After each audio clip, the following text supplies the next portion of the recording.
La reddition des comptes initiée par l'État du Sénégal est une chose très normale.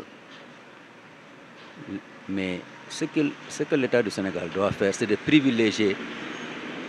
la récupération de l'argent. Quand il sera avéré que cette personne-là a détourné de l'argent,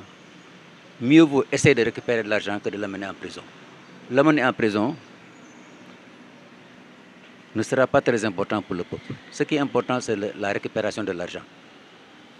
Et surtout ne pas en faire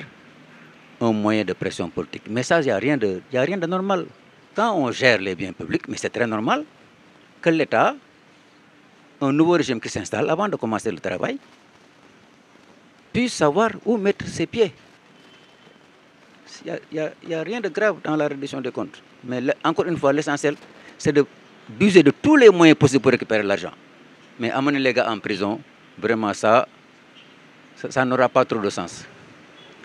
Incarcérer des anciens dignitaires du régime sortant, à quoi ça va servir le peuple? Alors que c'est l'argent des contribuables. Il faut faire en sorte que l'argent là soit récupéré. C'est mieux, c'est mon avis. Merci. munoo wax ne kii dafa luubal xaalis te nga yor justice yor gendarmerie boobu ba léegi nga toog di xaar naan liggéey nañ ci te liggéey bi chaque jour mënoo def preuve te ba ngay wut gouvernement bi tamit da nga ne woon ñii ak ñii yëpp sàcc nañ léegi da nga ne woon ci boppam dañ leen protéger yaa yor police yaa yor gendarmerie yaa yor lépp le problème que li ma bëgg moo di balaa may gëm li muy wax ci boppam mu ne diw ak diw daw nañ diw ak diw jàpp nañ ko diw ak diw delloo nañ ñi ci jot a jàpp de man li ma ci jot a jàngat moo di liñ leen tuumaal ak ndax kii ma dégg bërki dem ki jiite woon ONAS ni Lat Diop kooku liñ ko tuumaal ak li am bokkul ndax dégg naa maître El Hadj Diouf ci wax benn booy bu amoon xibet moo ko tuumaal sosal ko kooku règlement de compte la waaw léegi daal man li ma bëgg moo di kuñ ci jàpp nañ wane preuve bu tax ñu jàpp ko loolu rafetlu naa ko ndax sunu xaalis la sa xaalis la sama xaalis la yaa ngi dégg mais dëkk bi ni mu taxawee nii moom li mu arrêté nii moom saa waay jëmul kër ndax métti na ci côté bu ne nit ku ne yaa ngi jooy te FMI bi Macky Sall di ñëw dañoo ñëw xool ne baax na léegi ñoom ñaata mois lañ fi defagu juróomi weer yi ñu fi def FMI ñëw na ne lépp yàqu na économie dafa commencé daanu yaa ngi dégg ndax ci boppam réew mënoo ko doxal ba pare bugg a arrêté chantier boo ko arrêté port bi sax day taxaw ndax lu bëri chantier ko yor Sénégal yaa ngi dégg instant yi nii te FMI lim ko proposé noonu bu ko defee dëkk bi dana tàkk yokkute moom bu amaatee ci dëkk bi te nga ne woon day wàññi Macky Sall mënul damay wàññi bu yokkee moom ñun yëpp ci tali bi lañ jëm moom.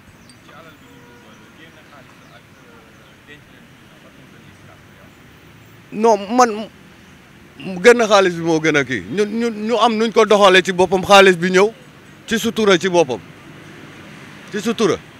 ndax ci boppam Sénégal ñun ñëpp a ko bokk léegi boo nit ki apet ci boppam nga ne ko jàpp jël nga mu ne la waaw nga ne ko chaque fin de mois del dugal temps ci boppam mu signé loolu laa gën a rafetlu yaa ngi dégg loolu laa gën a rafetlu mais am na loo xamante bu ko doxalee ci boppam da koy tardel ndax tey ji ay feento yooyu wala ay kii bu ko buggee indi fii ci dëkk bi te moom la doon xeex ba toog ak ku ma ndey am ndey ak ku ma amul ndey moom la doon xeex ba toog léegi tey bu ñëwee bugg a def la même chose xameetuñ ko te dootuñ ko gëm tamit waaw lii de moo tax te wax ji moom dama bëgg mu dàkk moom ndax wax ba ñu jox la dëkk bi defal preuve nga liggéey foofu lañ koy xaar ñun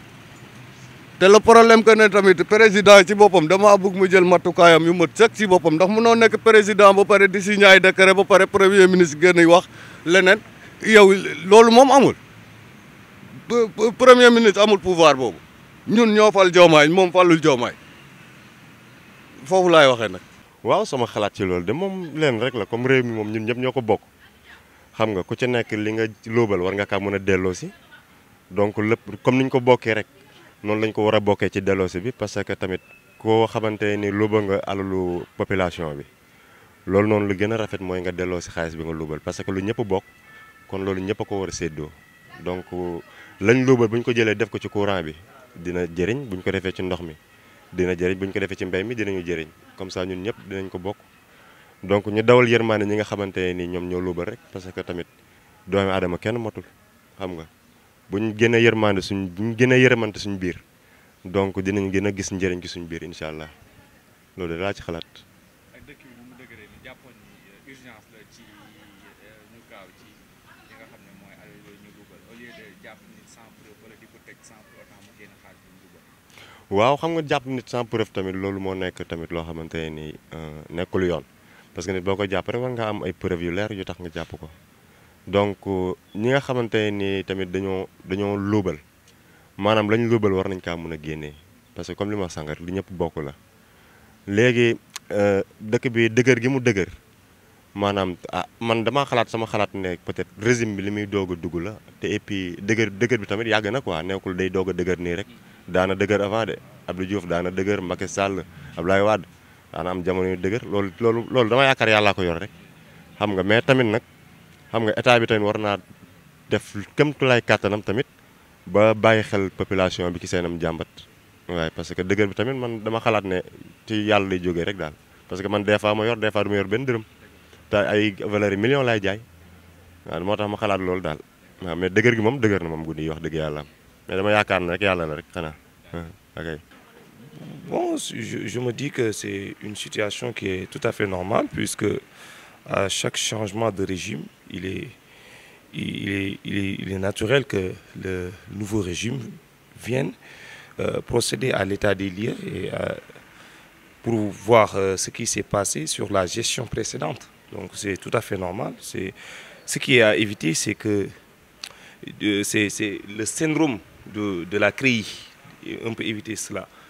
Ce syndrome constitué à vouloir traquer des gens. Tu penses tout ton temps à les traquer. Ce qui t'intéresse au préalable, c'était l'argent qu'ils ont volé. On présume quoi qu'ils ont volé. Alors tu vas prendre plus de 3 ans, 2 ans dans ça et puis tu vas rien y trouver. Donc c'est ce que je recommande à ce nouveau régime, le tandem Diomaye Sonko, c'est que il se fixe les objectifs d'aller requérir le maximum. Quand je dis le maximum, c'est par rapport à cet argent qui est un bien commun qui a été empoché de la poche des Sénégalais illégalement. Donc je pense que c'est là où se trouve l'enjeu. Foofu la affaire bi nekk. Donc nañ xool nu ñu mën a jëlee li nga xamante ne askan wi moom na ko ñu recouvrir ko sans pour autant ñiy dem parce que boo jëlee nit ki tëj ko fekk ne moom ut na ay pexe yoo xamante ne làq na alalam booy xool à la limite dafay mën na la tardeel te loolu Macky rëccu na ko Macky Sall rëccu na ko bu baax ndax booy xool li mu perte ci Karim Wade yàqal na ko ci premier mandat am booy xool sax xaw tuut mu yàqal ko deuxième mandat bi naru woon falu te loolu jot xam nañ ko. La stabilité est menacée, les investisseurs et les bailleurs de fonds n'auront pas duñu am confiance pour ñëw dugal seen xaalis def ko ci dëkk bi te dëkk bi instant yi nii ku ne xam na ni mel xaw naa doy waar donc c'est ça quoi.